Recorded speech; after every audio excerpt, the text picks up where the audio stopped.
My lovely students, welcome to Methodological. Grab your pen and paper and tap the like to start the session. So first question. Raju buys 75 articles at the same price each. He sells 1/3 of them at a profit of 40% and 20% of the remaining at a profit of 20%. He sells the remaining articles at a loss equal to the cost price of 7 articles. So what is his profit or loss in the entire transaction? Answer हमें देना है percentage में. कुछ values percentage में given है, but एक value last में given है. He sells the remaining articles at a loss equal to cost price of 7 articles. Okay, तो यहां पे तो हमें एग्जैक्टली परसेंटेज में तो गिवन नहीं है. ठीक है, तो for the remaining articles he is selling them at a loss equal to cost price of 7 articles.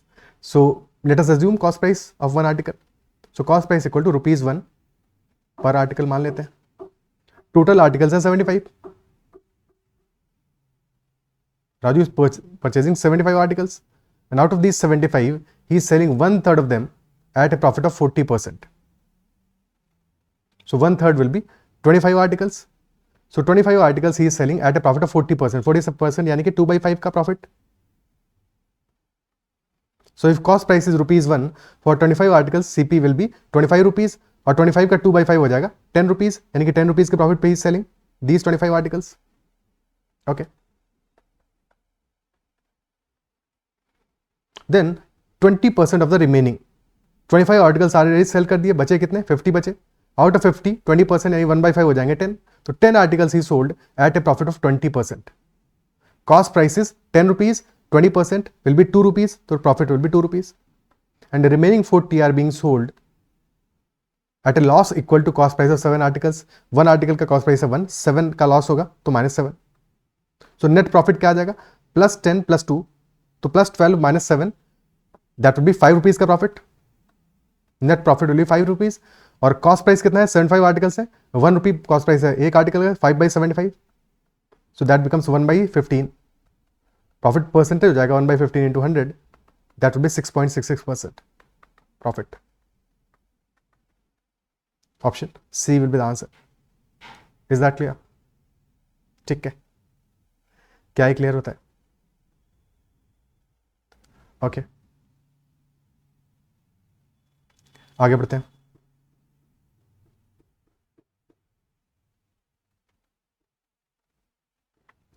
In solving the equation x² + ax + b is equal to 0, x² + ax + b, this is equal to 0. Wrong value of a was taken and the roots were found to be 6 and 12. So if wrong value of a was taken, b तो correct रहा होगा. ठीक है, so from these value of roots 6 and 2 we can find out value of b. तो b का value क्या आएगा? b will be, since b denotes the product of the roots, the product will be correct, which will be 6 × 2, because coefficient हमारा x² है क्या है? 1 है. Otherwise product of roots का वैल्यू क्या होता है? c/a.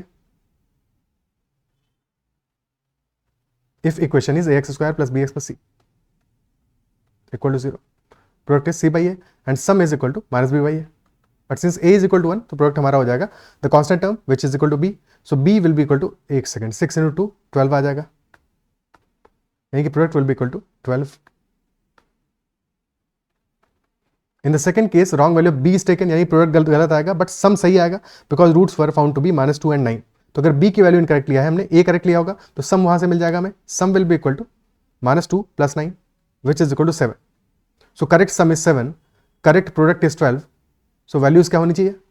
सम 7, प्रोडक्ट 12, तो value should be 4 and 3. Answer should be option D. Isn't it so? ठीक है, simple question. And similar question was asked in the second shift of Snap 2. Next question. For how many values of n, a n-sided regular polygon has number of diagonals more than or equal to 35 but less than 65? n-sided regular polygon, number of diagonals are more than or equal to 35 but less than 65. हर एक question में pause करके video पहले अपने and पे solve करो, उसके बाद में सॉल्यूशन देखोगे. ठीक है, so if there is n-sided regular polygon, number of diagonals कितने होंगे? Those will be n × n-3/2. And as per the question this value should be between 35 and 65. But 35 पे क्या है? लेस, मोर देन और equal to 35, यानी कि more than और equal to, equality भी रहेगा, और लेस देन 65, तो यहाँ पे इक्वालिटी नहीं रहेगा. Multiply by 2, both inequality, complete inequality को 2 से मल्टीप्लाई कर दो, 70 will be less than equal to n into n minus 3 which will be less than 130. So if you put n is equal to 10, 10 into 7 आ जाएगा 70, तो 10 into 7 satisfy कर रहा है because equality भी है 70 पे. Next value can be 11 into 8, 88 less than 130 है. 12 into 9, 108 satisfy करेगा. 13 into 10 दैट इज 130, बट 130 पे इक्वालिटी नहीं है तो ये सेटिस्फाई नहीं करेगा. Only 3 values are going to satisfy of n. n is equal to 10, n is equal to 11 and n is equal to 12. Option C will be the answer. Okay, clear hai? Next question. A gave some cards to B and himself from a pack of 52 cards and laid the rest aside. A then said to B, if you give me a certain number of your cards, I will have 4 times as many cards as you have. If I give you same number of cards, I will have thrice as many cards as you have. How many cards A has? So A gave some cards to B and himself from a pack of 52 cards. ठीक है, तो जितने भी cards A और B के बीच में होंगे definitely some हमारा क्या होगा, लेस देन और इक्वल टू 52 होगा at max. And A is saying to B, if you give me a certain number of your cards, I will have 4 times as many cards as you have. So if B has 1 card, A will be having 4 cards in total. यानी कि 4 plus 1, 5 units cards होंगे A plus B के साथ पास मिला के. Isn't it so? A is saying in the first situation, if B has 1 unit card, A will have 4 unit cards. 4:1 का ratio होगा. और अगर 4:1 का रेशियो आ रहा है बिटवीन A एंड B और कार्ड्स हम A और B के बीच में एक्सचेंज कर रहे हैं, बाहर से तो कार्ड लिया नहीं हमने, तो टोटल कार्ड्स का sum must be a multiple of 5. Isn't it so? Similarly, in the second condition, A is saying if I give you same number of cards, I will have thrice as many cards as you have. So in the second scenario, ratio is 3:1. So total number of cards must also be a multiple of 4. 5 का भी multiple होगा, 4 का भी multiple होगा, यानी कि total number of cards must be a multiple of 20. और अगर 20 का मल्टीपल होना है टोटल नंबर ऑफ कार्ड्स, तो 2 केसेस बन सकते हैं. Either total cards will be 20 और इट विल बी 40. या तो टोटल कार्ड्स हमारे 20 होंगे और दे will be 40. Isn't it so? क्या क्लियर है? ठीक है. सो अगर हम टोटल कार्ड्स 20 लेके चलें, 20 एज्यूम करें, so in case of that cards with A कितना होगा in the first scenario after exchange, that will be 16 and 4. And in the second scenario because 3 + 1 4 units की वैल्यू है 20, तो 1 यूनिट की वैल्यू आ गई 5. सेकंड सिनेरियो में this will B 15 and 5. But as per A is saying to B, if you give me certain number of cards, I will have 4 times as many. Like if you give me certain number of cards, I will have 16 cards and you will have 4. And instead, if I give you certain cards, then I will have 15 and you will have 5. Difference कितना है दोनों values के बीच में? 1 का difference है. But ये scenario हमारा कब आ रहा है? फर्स्ट केस में B A को कार्ड दे रहा है, तो अगर B A को कार्ड दे रहा है, कम से कम एक कार्ड तो देगा. Even if B is giving just 1 card to A, so B के पास 5 कार्ड्स तो होने चाहिए इनिशियली. बट सेकेंड सिनेरियो में B को कार्ड मिल रहा है और B के पास तब भी कार्ड हमारे 5 ही रह रहे हैं. इसका मतलब है this case is not possible. Possible ही नहीं है ये वाला केस, बिकॉज ये केस पॉसिबल होने के लिए उनके बीच में कम से कम 2 कार्ड का गैप होना चाहिए था. Isn't it so? ऐसा तो पॉसिबल नहीं हो सकता ना कि 15.5 कार्ड्स हो A के पास में और 4.5 कार्ड्स हो B के पास में और 0.5 कार्ड दे दिया B ने A को पहले सिनेरियो में, तो 16 और 4 हो गया, 4:1 का रेशियो आ गया. और सेकंड केस में 0.5 कार्ड दे दिया A ने B को. Doesn't make sense. यानी कि वैल्यू हमारा जस्ट डबल होगा. ठीक है, जस्ट डबल होगा. 40 कार्ड्स होंगे. 40 के केस में मामला समझ में आ गया. 32 8 and 30 10. So middle value comes out be 31 and 9. यानी कि A के पास 31 कार्ड्स होंगे, B के पास 9 कार्ड्स होंगे. So when B will be giving A 1 card, तो B के पास कार्ड्स बच जाएंगे 8 और A के पास हो जाएंगे 32. रेशियो हो जाएगा 4:1. And when A will be giving B 1 card, A के पास कार्ड्स होंगे 30, B के पास 10, 3:1 का रेशियो आ जाएगा. So definitely answer will B 31 cards with A. Because ये इफ वाला सिनेरियो है कि अगर ऐसा होता तो वैसा होता. ठीक है, if is conditional, that is not happened actually. ठीक है, that is only condition to for you to solve the question. क्या ये क्लियर है? ठीक है, सो डायरेक्टली तुम वैल्यूज लेके सॉल्व कर सकते हो. Is this approach clear? ठीक है,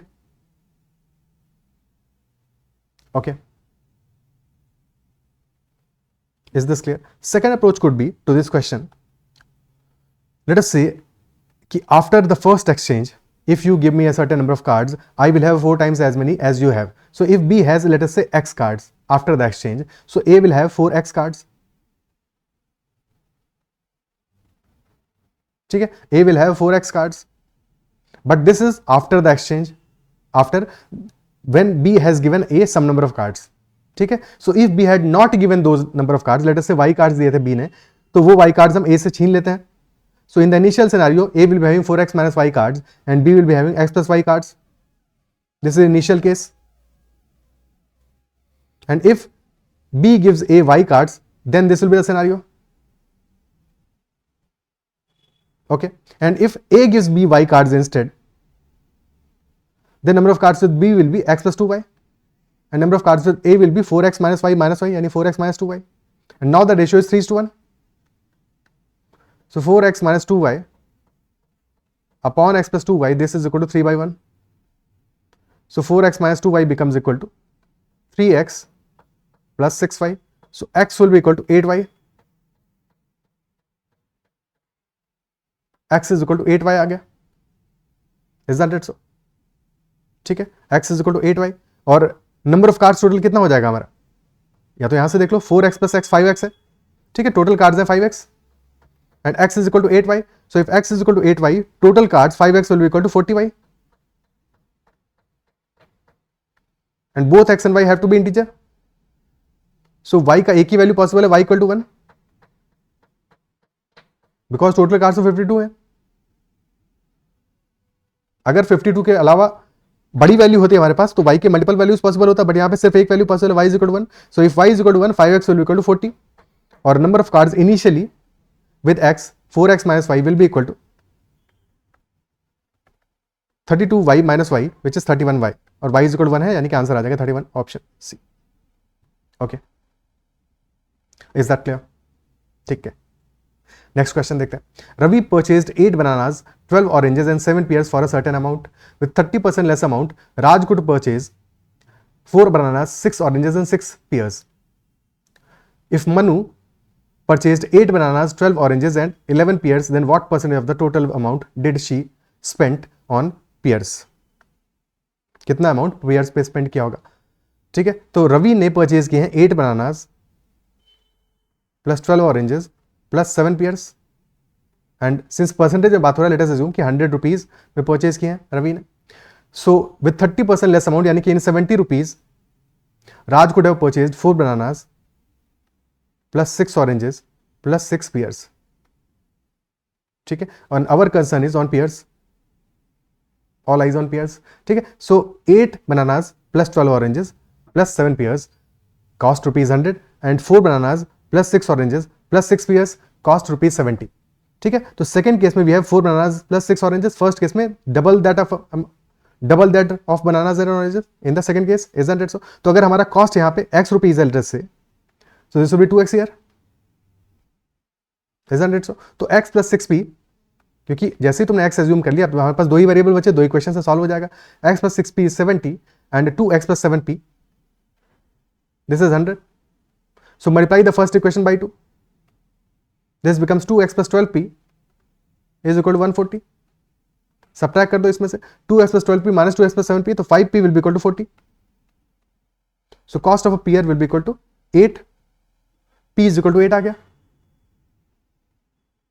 p is equal to 8 आ गया. अब किसी भी इक्वेशन में पुट कर दो. So p is equal to 8 put करोगे if in the first equation, तो x plus 48 is equal to 70. तो यहां से x आ जाएगा हमारा equal to 22.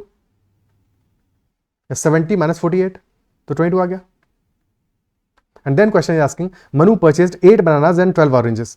8 bananas plus 12 oranges plus 11 pears. Manu has purchased. तो 4 bananas plus 6 oranges का कॉस्ट है x. 8 bananas plus 12 oranges का कॉस्ट हो जाएगा 2x. तो 2x plus 11p is total cost.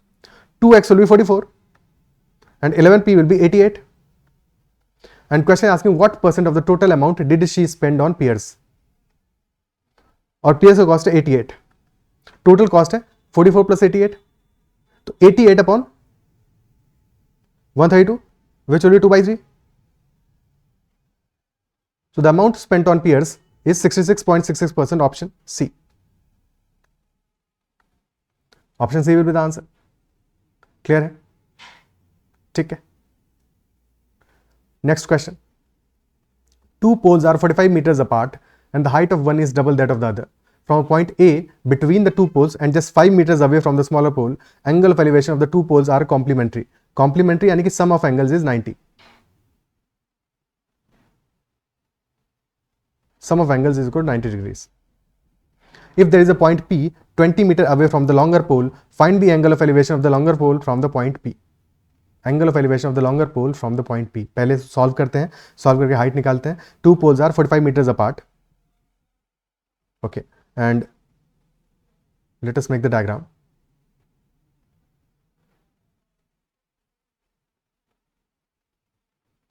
And point A between two poles just 5 meters away from the smaller pole.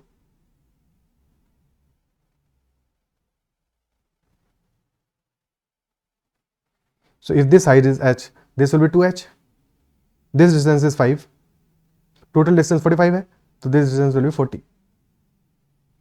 And angles are complementary, so if this angle is theta, this angle will be 90 minus theta. Okay, so tan theta will be equal to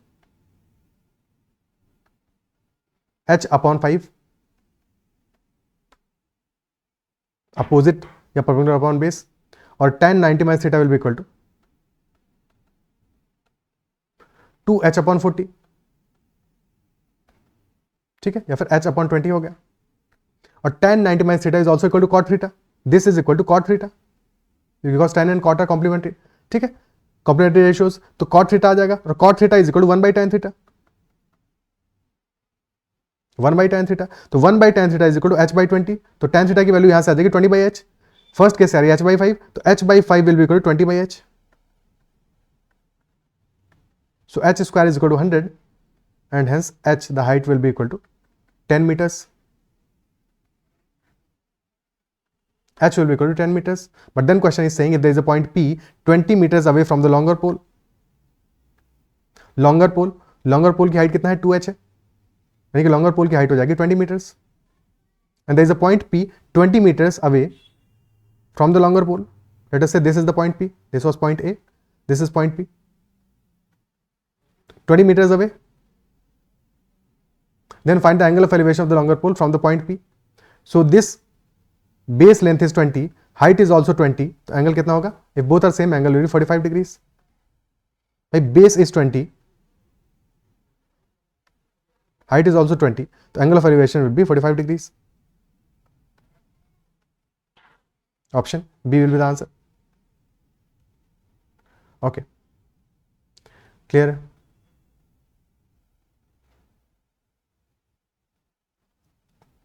Or in general, if angles are complementary, that is given.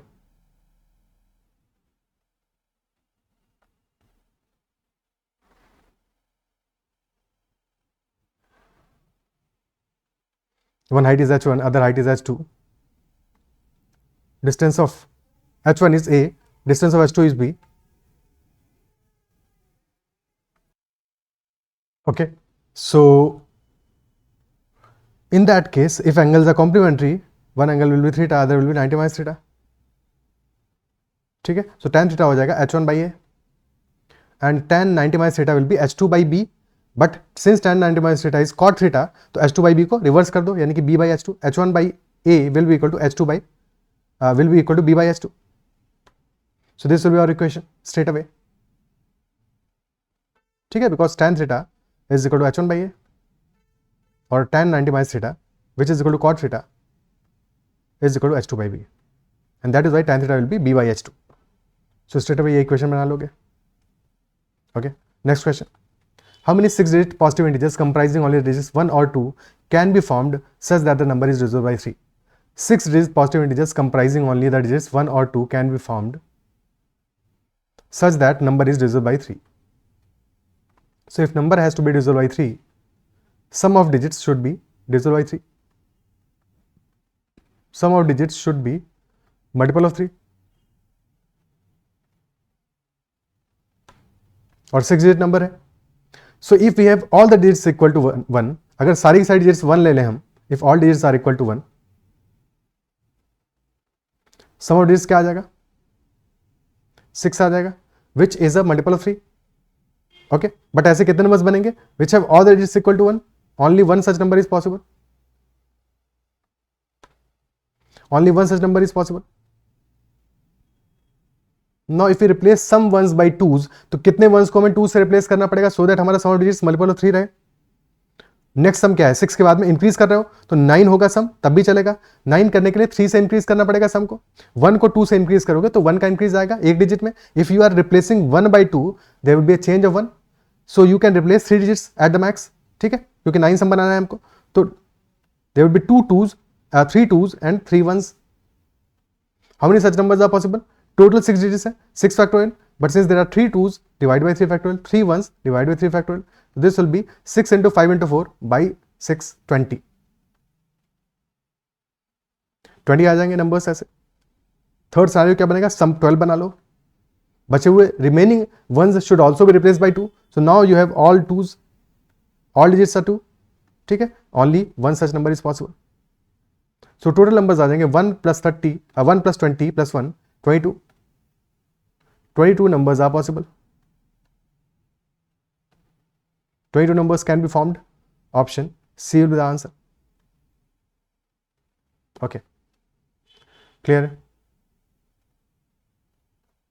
Next question. Was a huge language. Of this question, अगर ऐसा question exam में आएगा तो definitely तुम्हें second इसको last के लिए रखना पड़ेगा, बिकॉज पढ़ने में ही टाइम लग जाएगा इसको। बाकी definitely the question is saying a simple poll of 200 votes revealed the following information concerning 3 candidates. तो एक बार तुमने वेन डायग्राम में प्रॉपर्ली इन्फॉर्मेशन सेट कर दिया तो क्वेश्चन सॉल्व हो जाएगा, ठीक है। A, B and C, there are 3 candidates, total 200 votes हैं, okay, and every one has voted for at least one of the candidates, ठीक है। A, B and C. Pause the video and try to solve it and fill the information properly.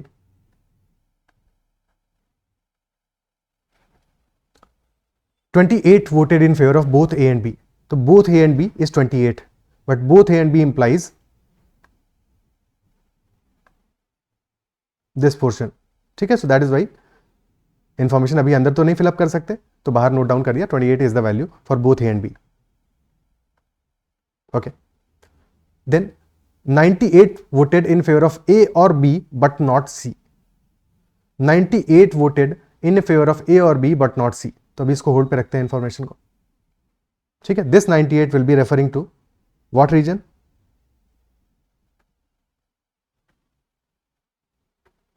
A or B but not C. So this is the region it is talking about, ठीक है। This sum is 98. Okay, clear है? Then 42 voted in favor of B but not A or C. B but not A or C, यानी A और C के बाहर only B. This 42 implies only B.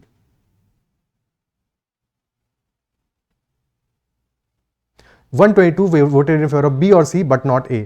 तो 122 is outside A. इसको भी hold पे रखते हैं फिलहाल। 64 voted in favor of C but not A or B.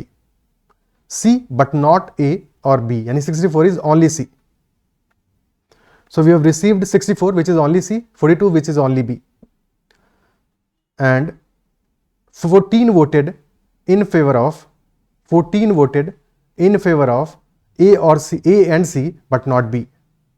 A and C but not B. So A and C but not B will be this region. This region, and this region is 14.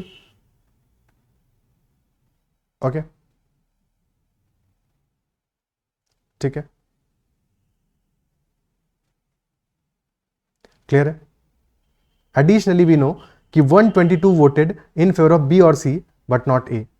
तो B और C but not a यानी ए के बाहर में total 122 है, 64 is here, 42 is here, total आ गया 106, तो 16 मस्ट बी हियर।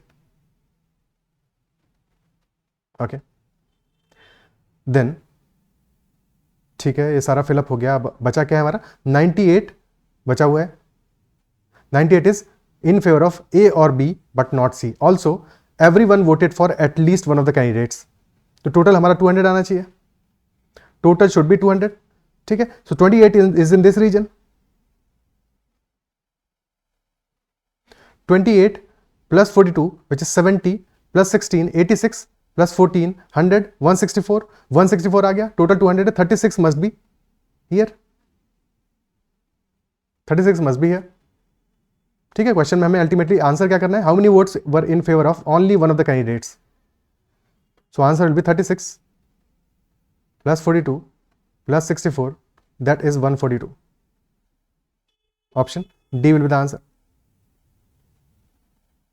ओके, क्या ये क्लियर है? हाँ, अगर हमें इन वैल्यूज को भी फिलअप करना होता तो ये भी फिलअप हो जाएगा। टोटल आ रहा है 28 और question is saying 98 voted in favour of A और बी बट नॉट सी। तो this region was 98, 36, 42, this is 40 plus 30 78 आ गया, 20 बच गया, तो 20 value will be here and 8 will be here. तो सारी वैल्यूज हमारी फिलअप हो गई। क्या ये क्लियर है? ठीक है, ओके, नेक्स्ट क्वेश्चन करते हैं। बट एग्जाम कंडीशंस इस क्वेश्चन में गलती होने का बहुत स्कोप है, तो ऐसे क्वेश्चन को लास्ट के लिए रखना है बिकॉज लैंग्वेज अच्छी खासी है और फंसाने का भी स्कोप है। Next question, A and B are acute angles and a plus b is less than 90. It is given that sine of 2a minus 20, this is equal to cos of 2b plus 20. So sine and cos are complementary, so sum of these two angles must be 90. ठीक है, 2a minus 20 plus 2b plus 20, this must be 90। तो 2a plus 2b आ जाएगा 90, यानी a plus b आ जाएगा equal to 45 degrees. So tan of 45 degree will be equal to 1।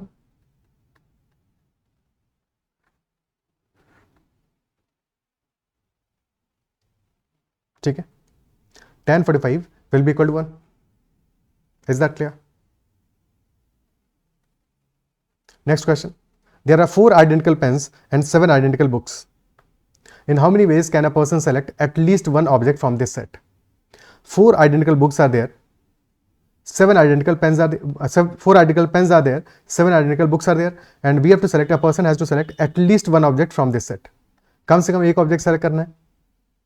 कितने cases बनेंगे in total? अब देखो बात क्या है ऐसे केसेस में, गिवन है हमें देयर आर 4 आइडेंटिकल पेन्स। ठीक है, so if the pens are identical, तो तुमने फर्स्ट पेन चूज किया है, सेकंड पेन चूज किया है, डिफरेंशिएट कर पाओगे? आइडेंटिकल है, कैसे डिफरेंशिएट कर पाओगे? नहीं कर पाओगे, as long as you've chosen only one pen, isn't it so? तो केसेस यहाँ पे कैसे बनेंगे? अगर हम सिर्फ और सिर्फ पेन्स की बात करें तो केसेस हमारे बनने वाले हैं, या तो तुम सेलेक्ट करोगे 0 पेन, 0 पेन्स आर सेलेक्टेड, और 1 पेन विल बी सेलेक्टेड। अब कौन सा पेन सेलेक्ट हुआ इससे फर्क ही नहीं पड़ता because all pens are identical, तो तुम्हारे लिए तो सब बराबर है। तो 1 पेन वाला केस बनेगा एक। ठीक है, 2 पेन्स सेकेंड केस होगा, 3 पेन्स और 4 pens, basically number of pens plus 1, इतने केसेस बनेंगे बिकॉज जितने पेन्स हैं 1 2 3 4 हो गया, और प्लस 0 पेन वाला एक केस होगा, टोटल केसेस आ गए 5 for pen. Similarly for books, 0 books, 1 book, 2 books, और यहां से कहानी बनेगी हमारी कहां तक? 7 बुक्स तक। टोटल केसेस यहां पे आ जाएंगे हमारे बुक्स के लिए 7 + 1 8, 8 cases for books, 5 × 8, total cases will be 40 cases in total. But in 40 cases में एक केस वो भी होगा जबकि 0 pens and 0 books were selected, and question is saying that at least 1 object must be selected. तो 40 में से तुम एक केस को सब्ट्रैक्ट कर दोगे, 40 - 1, so answer will B 39। 39 cases will B favourable, option D will be the answer. Is that clear? ठीक है, 39 विल बी द आंसर। अगर कंडीशन होता कि at least 1 greater than equal to 1 pen and greater than equal to 1 books, if this was the case, तब answer क्या होता? In that case हम 0 pen और 0 बुक वाले केस को लेते ही नहीं। तो पेन्स के लिए केसेस होते हैं हमारे पास 4, बुक्स के लिए केसेस होते हैं 7, 4 × 7, 28 would have been the answer. 28 would have been the answer. Okay, and these answers are for identical pens and identical books. अगर बुक्स भी डिफरेंट होती, पेन्स भी डिफरेंट होते, तब आंसर क्या होता?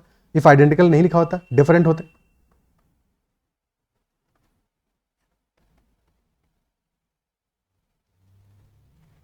If 4 different pens and 7 different books were there, in how many ways can a person select at least one object from this set? कम से कम एक ऑब्जेक्ट सेलेक्ट करना है। So if 4 distinct pens are there, ठीक है, सो cases क्या बनेंगे? हर एक pen के लिए there will be 2 cases, either the pen will be selected or not selected, तो 2 केसेस बनेंगे। ठीक है, फॉर ईच पेन, और टोटल पेन्स है 4, तो टोटल हमारा हो जाएगा for pens 2 to the power 4, isn't it so? ठीक है, for pens because all pens are distinct. Similarly for books, the cases will be 2 to the power 7 because 7 books है। Okay, अब यहां पे 2 तरह के केसेस बन सकते हैं। First case could be at least one must be selected. सारे केसेस देखो तो मैं बता दे रहा हूं सो दैट क्वेश्चन किसी भी लैंग्वेज में आए तुम कर सको। At least one must be selected, तो अगर एटलीस्ट वन है यानी कि वो वन पेन भी हो सकता है और बुक भी हो सकता है, ठीक है। अगर सिर्फ एक सेलेक्ट हो रहा है तो that one could be a pen और कुड बी अ बुक। ये जरूरी नहीं है कि one pen and one book must be selected, तो कुछ भी हम कंडीशन ले सकते हैं। तो total answer will be 2 to the power 4 into 2 to the power 7 minus 1। और ये वन केस कौन सा हमने सब्ट्रैक्ट किया है, व्हेन नो पेन और no book has been selected. सारे पेन्स में भी हमने वही सेलेक्ट किया कि कोई पेन सेलेक्ट नहीं कर रहे हैं, और सारी बुक्स में वही सेलेक्ट किया कि कोई बुक नहीं सेलेक्ट कर रहे हैं, उस एक केस को सब्ट्रैक्ट कर देना है। So this one belongs to 0 pen and 0 book. Okay, this will be the answer which is 2 to the power 11 minus 1। And second case is when greater than equal to 1 pen and greater than equal to 1 book has to be selected। यानी कि कम से कम एक pen और कम से कम एक book को select करना है। अब वो एक पेन कौन सा है, कोई भी हो सकता है, एक बुक कौन सी है, कोई भी हो सकती है। तो 2 to the power 4 are total cases for pens, subtract that one case when no pen has been selected। 2 to the power 7 is total cases of books, subtract that one when no book has been selected। तो answer will be 2 to the power 4 minus 1 into 2 to the power 7 minus 1 in this case। Okay, is that clear?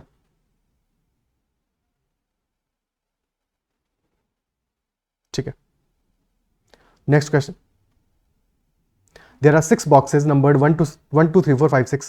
Each box is to be filled with either a red ball or a green ball in such a way that at least one box contains a green ball and the boxes containing green balls are consecutively numbered। The total number of ways in which this can be done will be what? At least one box contains a green ball and boxes containing green balls are consecutively numbered। तो total number of ways in which this can be done क्या हो सकता है? ठीक है, cases बनाएंगे यहाँ पे। Because all boxes containing the green balls have to be consecutively numbered and at least one box must contain a green ball. तो let us say first case में we are taking one green ball. So if there is one green ball, total boxes हमारे पास क्या है, 1 2 3 4 5 6। So green ball can be in any of the boxes, in any one of the boxes. तो number of ways कितने हो जाएंगे one green ball के लिए? There will be 6 ways. या तो ग्रीन बॉल फर्स्ट बॉक्स में होगा, या सेकंड में, या थर्ड में, या फोर्थ में, या फिफ्थ में, या सिक्स में। टोटल केसेस बन जाएंगे हमारे 6। बाकी सब में will be filling red ball. ठीक है, ग्रीन बॉल सिर्फ एक में ही आएगा, 2 green balls. So there are 2 green balls, either they will be 1 और 2, 1 and 2, और 2 and 3, और 3 and 4, और 4 and 5, और 5 and 6। तो टोटल 5 केसेस बनेंगे for 2 green balls। If there are 3 green balls, so they can be in 1 2 and 3, or 2 3 and 4, or 3 4 and 5, or 4 5 and 6। Total 4 cases बनेंगे। Pattern समझ में आ रहा होगा। So if there are 4 green balls, number of cases हमारे 3 हो जाएंगे। 2 cases for 5 green balls and exactly 1 case for all 6 green balls. So total cases will be 6 + 5 + 4 + 3 + 2 + 1, तो 10 + 11, 21 cases will be there। 21 will be the answer। 21 cases will be there, 21। okay, clear है? ठीक है, next question। If n and m are positive integers, find the smallest value of m such that 3 to the power 4n + 2 plus m is divisible by 10। 3 to the power 4n + 2 plus m, this is divisible by 10। 3 to the power 4n + 2 को हम लिख सकते हैं 3 square into 3 to the power 4n plus m। 3 square is 9 and 3 to the power 4n, 3 to the power 4 is equal to 81। 3 to the power 4n implies 3 to the power 4 to the power n, यानी 81 to the power n, isn't it so? So 9 into 81 to the power n plus m, और 81 to the power m क्योंकि unit digit पे आ रहा है 1, तो 1 की power कितना भी करो या 81 को पावर कितना भी करो, यूनिट डिजिट पे हमें क्या मिलने वाला है, 1 ही मिलेगा हर बार। तो 9 into sum number which is ending in 1 plus m। So हमारा यहाँ पर रिजल्ट क्या आएगा, यूनिट डिजिट पे 9 आ जाएगा और plus m। Now we have to make a number which is divisible by 10। तो m की स्मॉलेस्ट वैल्यू क्या होगा, if you add 1 in this number तो 0 आ जाएगा यूनिट डिजिट पे। तो m का minimum value should be equal to 1। अगर कोई भी वैल्यू चाहिए होता तो 11, 21, 31 any number that is ending with 1 उसको ऐड कर दोगे एनी नंबर एंडिंग विद 9 में, तो 0 आ जाएगा यूनिट डिजिट पे। तो हमें चाहिए m जो कि एंड करे 1 पे। Smallest value will be equal to 1, option A will be the answer. Is that clear? ठीक है,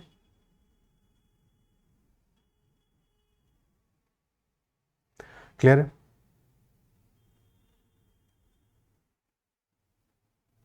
अदरवाइज ये भी सोच सकते थे, क्योंकि तुम यहाँ पे n की वैल्यू 1 लेके भी ट्राई कर सकते थे, कैन इज इक्वल टू 1 ले लेते। तो 729 प्लस m डिविजल बाई 10 होना है, m should be equal to 1। तो वैल्यू यहाँ पे पुट करके भी वैल्यू लेके भी सॉल्व कर सकते हो, कोई दिक्कत नहीं।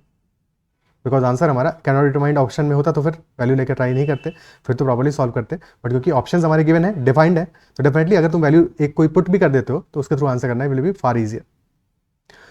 Next question, if F x is equal to X plus 1 by X then F X का whole cube will be equal to what?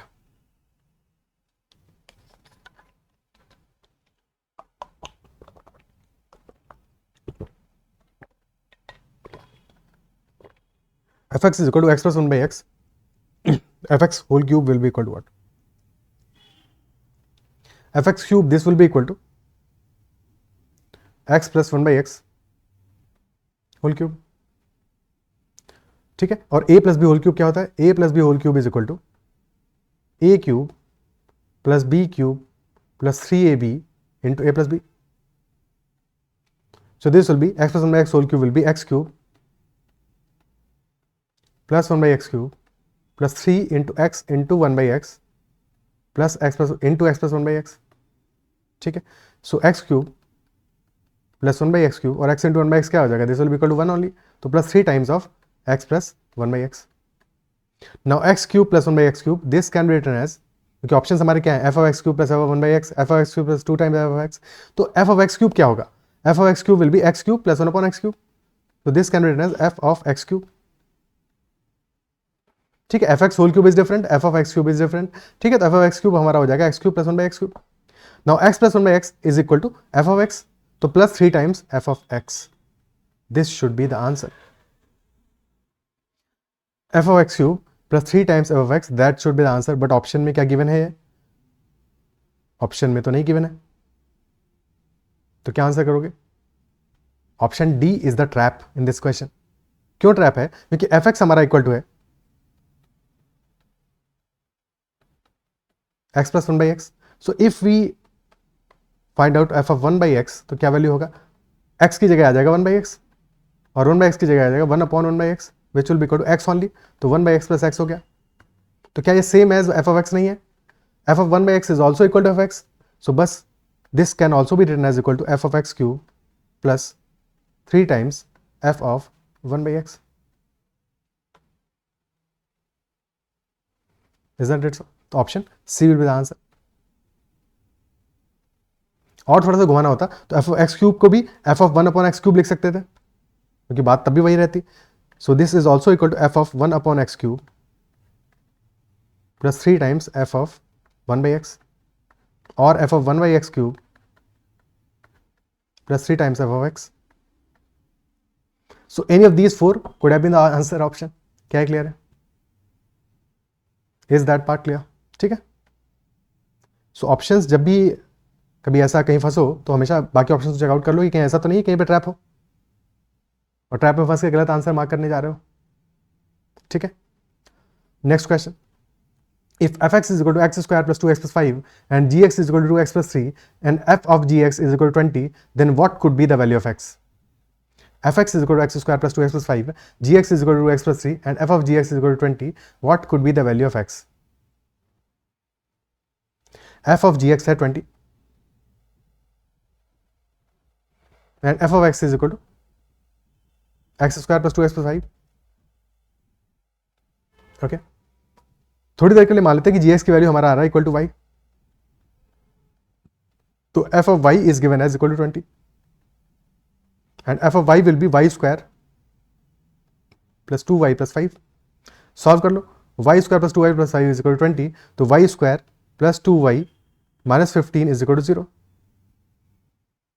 अब 15 प्रोडक्ट आना चाहिए हमारा, 3 और 5 में ब्रेक कर सकते हो, तो Y square plus 5y minus 3y minus 15 is equal to 0. तो y माइनस 3 into y plus 5 this is equal to 0.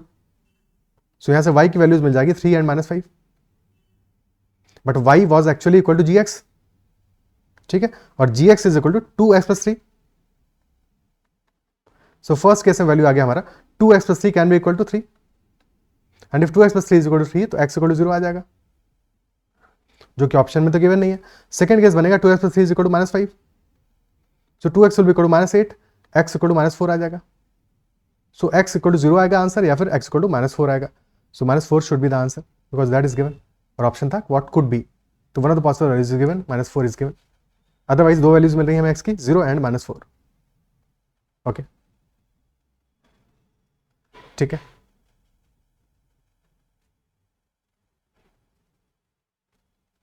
Next question, if 4 to the power 1 plus x plus 4 to the power 1 minus x is equal to 10, then find the sum of all possible values of x. Sum of all possible values of x. Now अगर मैं straight away answer निकालना होता तब तो ऐसे case में हमेशा क्या करना है कि ट्राई करना है कि कोई वैल्यू सेटिस्फाई कर रहा है कि नहीं कर रहा है. फॉर एग्जाम्पल 4 की पावर है, 4 की पावर यानी कि 2 की पावर में डील कर सकते हो. तो 2 to the power 1 can be 2 and 2 cube is equal to 8. तो 2 प्लस 8 इज इक्वल टू 10. वो केस बन सकता है हमारा कि this could B 2, this could B 8. ठीक है, और this could B 2 and this could B 8. अब वहां से x की वैल्यू मिलेगा नहीं मिलेगा ये देखना है, बट बेसिकली 4 का पावर क्या होगा, 2 इज 4 टू द पावर 1/2. ठीक है, और मल्टीप्लाई कर दोगे 4 तो आ जाएगा 8, यानी 4 to the power 3/2 is equal to 8. So 4 to the power 3/2 is equal to 8. 8 यानी कि 4 की पावर 3/2 आ गया. तो इन द फर्स्ट केस क्या होगा, 8 इज 4 टू द पावर 3/2, तो 4 टू द पावर 3/2 प्लस 4 टू द पावर हाफ. अब if 1 plus X is equal to 3/2 तो यहां से हमें x का वैल्यू क्या मिल जाएगा, 1/2, और 1 minus X that will 1/2 satisfy कर रहा है. सेकंड केस में आ जाएगा 4 to the power 1/2 plus 4 to the power 3/2, तो 1 plus X is equal to 1/2, X आ जाएगा इक्वल टू माइनस हाफ.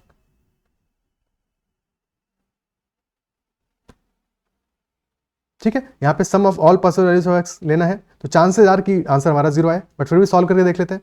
ठीक है, अगर हमें एक डेफिनेट वैल्यू निकालना होता, sum of all possible values is a different question. अगर एक डेफिनेट वैल्यू एक्स का पूछा होता तब फिर ये अप्रोच हमारा बहुत ईजी पड़ता है हमारे लिए, इजंट इट सो. तो ये अप्रोच समझ में आना चाहिए कि डायरेक्टली हम वैल्यूज पुट करके सॉल्व करने की कोशिश करें. ठीक है, बट क्योंकि हमें sum of all possible values of X निकालना है, इसलिए प्रॉपर सॉल्व करना is much better option. Because कई बार हो सकता है इस केस में तुम एक आंसर तो लेट्स से तुमने निकाल लिया x इक्वल 1/2, सेकंड ऑप्शन को निकालना भूल जाओ. ओके, ठीक है, या क्लिक ना करे उस टाइम पे एग्जाम में. ये डिपेंड करता है, जरूरी नहीं है दोनों ऑप्शन हमारे इतने सिंपल हो. एक हो सकता है डायरेक्टली दिख रहा हो, सेकंड वैल्यू डायरेक्टली दिख नहीं रहा हो, और ऑप्शन में फिर वैसा दिया होगा अकॉर्डिंगली. ठीक है, इसको सॉल्व कैसे करोगे properly, 4 to the power 1 plus x, यानी कि this can be written as 4 to the power 1 into 4 to the power x plus 4 to the power 1 upon 4 to the power x, and that is equal to 10. Now 4 to the power x को मान लेते हैं हम equal to y. So equation बन जाएगा 4y plus 4 upon y is equal to 10. Multiply by y, so this becomes 4y square plus 4 is equal to 10y. तो 4y square minus 10y plus 4 is equal to 0. ठीक है, या फिर बन गया हमारा 2y square minus 5y plus 2 is equal to 0. Product आ रहा है 4, तो 2y square minus 4y minus y plus 2 is equal to 0. So 2y minus 1 into y minus 2, this is equal to 0. तो y की वैल्यूज हमें मिल गया 1/2 and 2, but y was equal to 4x, 4 to the power x. दो cases बनेंगे हमारे. First case value 4 to the power x is equal to 1/2. ठीक है, यानी कि 2 टू द पावर -1 या 4 to the power -1/2. Second case value 4 to the power x is equal to 2, which value 4 to the power 1/2, यानी कि x is equal to half and minus half. So sum of these values will be equal to 0, option C. Same as जैसे हमने पहले निकाला था, but as I said कि कई cases में इजीली ये वैल्यूज निकालना पॉसिबल नहीं होगा, बोथ द वैल्यूज. ठीक है, मे बी एक वैल्यू दिख जाए, सेकंड वैल्यू ना दिखे, तो ऐसे केसेस में जाके मैं sum of all possible values of X चाहिए, वहां पे प्रॉपर्ली सॉल्व करना is a much better option. हाँ, कोई एक वैल्यू हमें हिट करना है तो ऑप्शंस को भी यूज कर सकते हैं, डायरेक्टली भी सॉल्व करके हिट एंड ट्राई भी कर सकते हैं. ओके, ठीक है. Next question, if log of this expression is equal to 1/3 then find the value of x. ठीक है, if log of b on the base a this is equal to x, तो a to the power x will be equal to b. ठीक है। Similarly log of this expression is equal to 1/3 और base हमारा 8 है, तो 8 to the power 1/3 will be equal to this expression. और 8 to the power 1/3 क्या होगा? 8 is 2 cube, तो 2 cube to the power 1/3 which will be equal to 2। ठीक है। So this whole expression 2 plus log of, bracket कहाँ end हो रहा है ध्यान से देखना, ठीक है, x minus 15 minus 2 and this total is equal to 2, तो 2 से 2 हो जाएगा cancel, so this log expression will be equal to 0। ठीक है, this expression this will be equal to 0, so 9 to the power 0 will be equal to this value, और 9 to the power 0 any value to the power 0 is equal to 1, so this whole expression this will be equal to 1। So log of x minus 15 on the base 9 minus 2 this is equal to 1। अब 2 को लेके चले जाओ right side में, so log of x minus 15 on the base 9 this is equal to 3, so 9 cube is equal to x minus 15, 9 cube is 729, this is equal to x minus 15, so x will be equal to 744।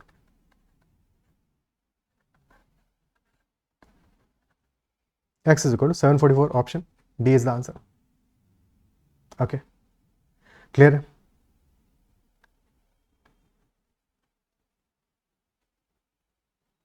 Next question. After offering two successive discounts of 16% and 20%, a shopkeeper incurred a loss of 16%. Two successive discounts of 16% and 20%, a shopkeeper incurred a loss of 16%. तो second एक discount दिया 16% का, एक है 20% का, और loss कितना हुआ? लॉस भी 16% का ही हुआ है। तो अगर 16% का ही लॉस हुआ है और एक डिस्काउंट भी 16% का है, सो दैट एम्प्लॉइज अगर वो 16% वाला डिस्काउंट नहीं दिया होता तो नेट टू नेट मामला बनता, यानी कि after giving a discount 20% the selling price became equal to cost price, isn't it so? इसके बाद एडिशनल 16% डिस्काउंट हुआ, उसी की वजह से लॉस हुआ है, because loss and that discount is equal. अगर डिफरेंट होते तो हम ऐसे लिखते कि mark price late us say that is equal to MP, तो फर्स्ट डिस्काउंट है 16% का, यानी कि प्राइस बन जाएगा 84/100। देन नेक्स्ट डिस्काउंट 20% का डिस्काउंट, यानी कि 1/5 का डिस्काउंट, सो 4 और 5 हो गया effectively price, and this is the selling price, and since the loss is of 16%, तो कॉस्ट प्राइस के टर्म्स में क्या होगा सेलिंग प्राइस हमारा? Cost price into 84/100। So mark price by cost price ratio आ जाएगा हमारे equal to 5/4। This ratio is 5/4, and if instead shopkeeper offered two successive discounts of 8% and 5% respectively, then find his approximate profit or loss percentage। Profit या फिर loss percentage क्या होगा if he offered discounts of 8% और 5%? Net discount कितना आ जाएगा? -8 -5 plus -8 -5 यानी plus 40/100, सो -12.6% का डिस्काउंट दिया इफेक्टिवली, इजंट इट सो? ठीक है, सो let us say if mark price is equal to 500, cost price is 400, discount दिया है 12.6% का, 1% विल बी 5, तो कितना डिस्काउंट हो जाएगा? -5 into 12.6, so that will B 63, तो -63 करोगे 437 should be the selling price, 400 was cost price, तो 37 का प्रॉफिट होगा, प्रॉफिट परसेंटेज आ जाएगा 37/4, 100 इंटू 100 यानी 37/4 will be 9.25% profit. Option B will be the answer. Is that clear? ठीक है, या फिर रेशियो मेथड से सॉल्व करते तो ऐसे भी सोच सकते थे कि mark price and cost price का रेशियो इज 5:4, या कॉस्ट प्राइस इज 4 तो mark price is 5, because there is a markup for 25%, and discount there 8% का, डिस्काउंट की वजह से लॉस होगा, 8% का डिस्काउंट है, 8% इज 2/25, तो 25 में 2 का डिस्काउंट है, यानी कि 25 का आइटम 23 में सेल कर रहे हो। सेकंड डिस्काउंट है 5% यानी 1/20 का, 1/20 का डिस्काउंट होने का मतलब हुआ 20 का आइटम 19 में सेल कर रहे हो। सिंप्लीफाई कर लो, तो 25 इंटू 4, 100 इंटू 4, 400, 400 का आइटम सेल करो, 23 इंटू 19 में 23 इंटू 20, 460 माइनस 23, 437, तो प्रॉफिट हो जाएगा हमारा 37 का, बेस है 400, 37/400 विल बी प्रॉफिट परसेंटेज, यानी कि दैट विल बी 9.25%। क्लियर है? ठीक है, क्या समझ में आता है?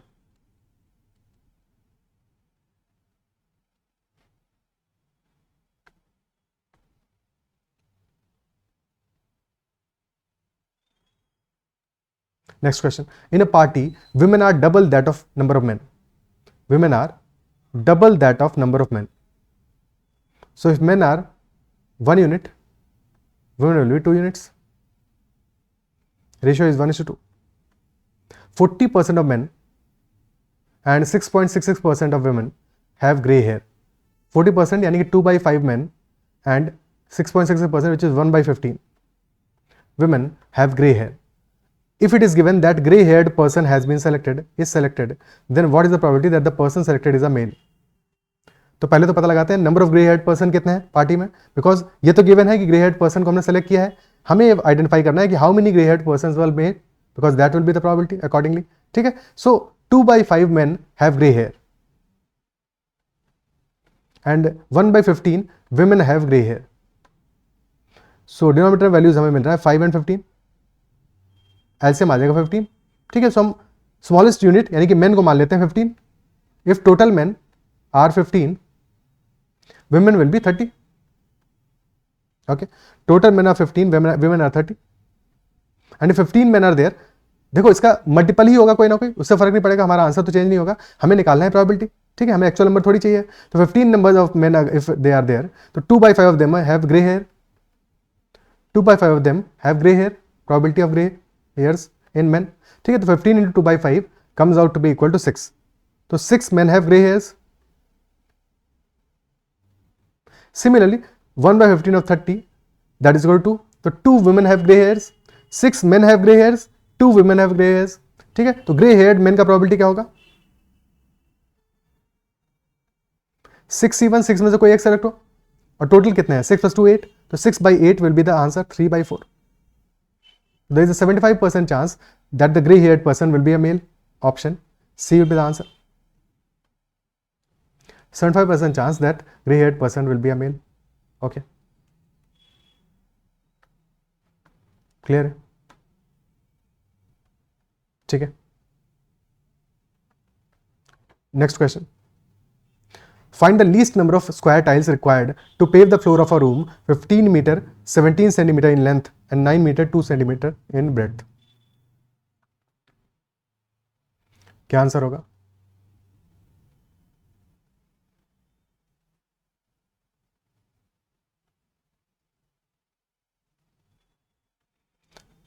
Least number of square tiles to pave the floor of a room 15 meter 17 centimeter in length and 9 meter 2 centimeter in breadth. So square tiles चाहिए, HCF highest common factor लेते हैं to pave the room with minimum number of tiles. HCF of 15 17 centimeter हो गया for length and breadth is 902 centimeter. 15 17 and 902 का highest common factor क्या होगा? Okay, so difference between them is coming out to 615. So our HCF must be a factor of 615. अभी और छोटा value कर लेते हैं इसको. 615 और 905 का 902 का डिफरेंस क्या आएगा? या तो यहीं पे फैक्टराइज कर लो इसको इफ पॉसिबल. 615 5 को सेपरेट कर लो, तो this will B 5 into 200 and 5 into 123 और 123 आ रहा है हमारा इक्वल टू 41. तो 5 into 3 into 41, तो 41 should be one of the factors. 41 क्या मल्टीपल है हमारा? किसी भी एक को चेक कर लो. 982 हमारा डिवाइड हो रहा है 41 से, तो 41 into 20 is 820 plus 82, that is 902. तो yes, 902 is a multiple of 41, तो डेफिनेटली 1517 भी मल्टीपल होगा क्योंकि डिफरेंस है मल्टीपल हमारा. ठीक है, 3 का मल्टीपल तो ना 902 है ना 1517 है, 5 का मल्टीपल भी नहीं है, तो HCF हमारा 41 ही आएगा. HCF will be 41 centimetre only. तो dimension of the square tile will be 41 cross 41. So number of tiles कितना आ जाएगा? That will be 1517 into 902 divide by 41 into 41. So 41 से 22 टाइम्स जाएगा 902 for 1517. 41 लास्ट में आ रहा है 1, लास्ट में आ रहा है 7, और 41 into 40 आता है हमारा 1640, और यहां 7 आ रहा है, 37 should be the answer, because 1 into 7 करके तो 7 आएगा. ठीक है, और 30 से 40 के बीच में वैल्यू है, 37 should be that value. 37 into 22 will be the answer. So 740 plus 74, 814 tiles should be required. Option C should be the answer. 814 tiles. Okay. Clear है? ठीक है, next question. In a locality, there are 10 houses in a row. On a particular night, a thief planned to steal from 3 houses of the locality. In how many ways can he plan such that no two of them are next to each other? No two houses are next to each other. Okay. ठीक है. No two houses are next to each other, and his purpose is to steal from 3 houses out of the 10, such that no two houses are next to each other. So कैसे steel करेगा? What should be the approach?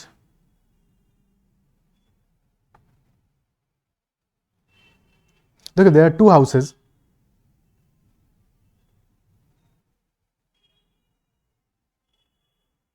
Ten houses.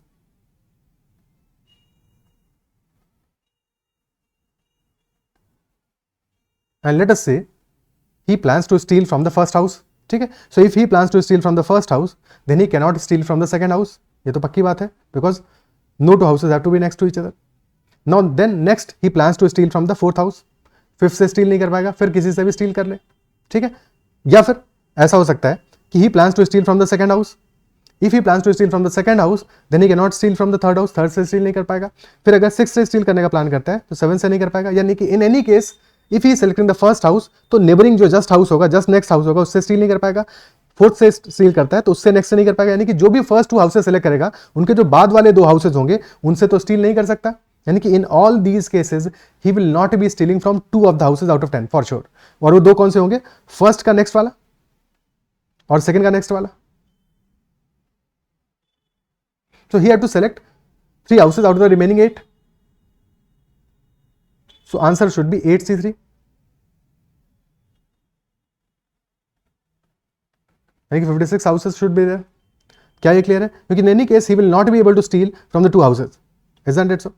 या फिर ऐसे सोच लो कि 7 houses को उसने पहले रख दिया, अरेंज कर दिया, और 3 houses बचे हुए जो है उनको उसको फिलअप करना है. इस तरह से फिलअप करना है कि साथ में ना पाए इनमें से कोई भी हाउस, बिकॉज उसको 3 houses से स्टील करना है. ठीक है. तो 7 हाउसेस को पहले ही रख दिया उसने. हम इन्हें समझने के लिए हम सॉल्व करने रख रहे हैं, बाकी हाउसेस तो अपने हिसाब से फिट है ही ऑलरेडी. ठीक है. अब उसको 3 हाउसेस इस तरह से रखने हैं सो दैट वो साथ में ना हो, कंसेक्यूटिव ना हो, ताकि सारे 10 हाउसेस का उसका नंबर बन जाए. ठीक है. ये हमारे सॉल्व करने का तरीका है. एक्चुअल में तो सारे के हाउसेस पहले से रखे हुए हैं, वो अपने हिसाब से अरेंज थोड़ी करेगा. ठीक है. सो हमारे पास स्पेसेस कितनी अवेलेबल है? 1 2 3 4 5 6 7 8. सो आउट ऑफ दीज 8 हमें 3 प्लेसेस पे हाउसेस रखने हैं हमने. 8C3 will be number of veg. अगर ऐसे सोचते हो तो क्या ये क्लियर है? Is that part clear? ठीक है.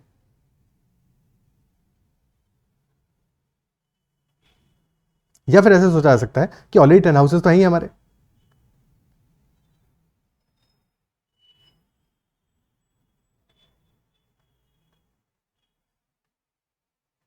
केसेस बनाते हैं. केसेस बनाते हैं. तो first case will be when he will be selecting all 3 consecutive houses. ठीक है. All 3 houses are consecutive.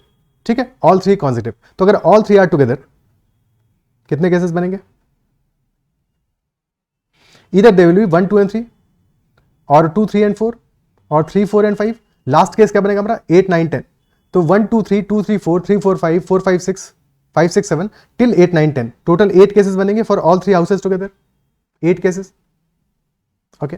And 2 together वाले केसेस कितने बनने वाले हैं? 2 टुगेदर एंड थर्ड डिस्टिंक्ट. ठीक है. डिस्टिंक्ट तो सारी है, सभी हैं, बट थर्ड नॉट टुगेदर. ठीक है. तो थर्ड नॉट टुगेदर कितने केसेस बनेंगे? लेट अस से तुमने हाउस 1 और हाउस 2 को ले लिया. So if you taken house 1 and house 2 together, तो हाउस 3 को फिर नहीं लोगे क्योंकि third should not be together. But any house from 4 5 6 7 8 9 10 चलेगा. 7 केसेस बन जाएंगे हमारे when house 1 and house 2 have been taken together. और second case, if you taken house 2 and house 3 together, तो हाउस 1 को नहीं ले सकते, हाउस 4 को नहीं ले सकते, बचे हुए सारे 6 ऑप्शंस आर अवेलेबल, तो +6. Similarly if house 3 and house 4 have been taken, तो हाउस 2 को नहीं ले सकते, हाउस 5 को, यानी कि 2 हाउसेज हमारे रिजेक्ट हो गए, बाकी सारे अवेलेबल हैं, तो 6 ऑप्शंस यहां पे भी रहेंगे. ठीक है. सिमिलरली अगर तुम हाउस 4 और हाउस 5 को लेते हो तो यहां भी 6 ऑप्शंस रहेंगे, +6 प्लस 6, ठीक है, कितने केसेस होंगे हमारे यहाँ पे 2 2 टुगेदर वाले केसेस कितने बनने में हमारे, house 1 house 2 house 2 house 3 house 3 house 4 till house 9 house 10, total cases तो 9 बनेंगे, 9 में से 7 केसेस होंगे हमारे जहां पे 6 ऑप्शंस अवेलेबल होंगे, ठीक है, जहां पे कि 6 ऑप्शंस अवेलेबल होंगे, और 2 केसेस ऐसे होंगे हमारे एक्सट्रीम एंड्स वाले, यानी हाउस 1 हाउस 2 और हाउस 9 हाउस 10। जब तुम हाउस 9 हाउस 10 लोगे तब हाउस 8 नहीं लोगे, बाकी 7 हाउसेज अवेलेबल हैं, तो एक्सट्रीम एंड्स वाले ऑप्शंस में 7 ऑप्शंस अवेलेबल होंगे, और किसी भी केस में हमारे पास 3 हाउसेज टुगेदर नहीं आएंगे, इसीलिए इस तरह से सेलेक्ट कर रहे हैं, ठीक है। टोटल केसेस यहाँ पे कितने हो गए हमारे 6 × 7, this is 42 plus 14, this is 56, ठीक है, 56 आ गए 2 together and third is not, 8 आ गए ऑल 3 टुगेदर, और टोटल केसेस कितने होंगे 10 में से कोई भी 3 houses 10C3, so our answer will be 10C3 minus when 2 are together which is 56 plus when 3 are together which is equal to 8, 10C3 is equal to 120, तो 120 minus 64, answer in this case will be equal to 56। तो यहाँ पे हमने manually select किया सारे के सारे cases को, क्या ये अप्रिशिएट कर पा रहे हो, ठीक है। So this could be the third way to solve this question, otherwise ये मेथड भी समझ में आने चाहिए, क्या है, क्लियर है, ओके, ठीक है।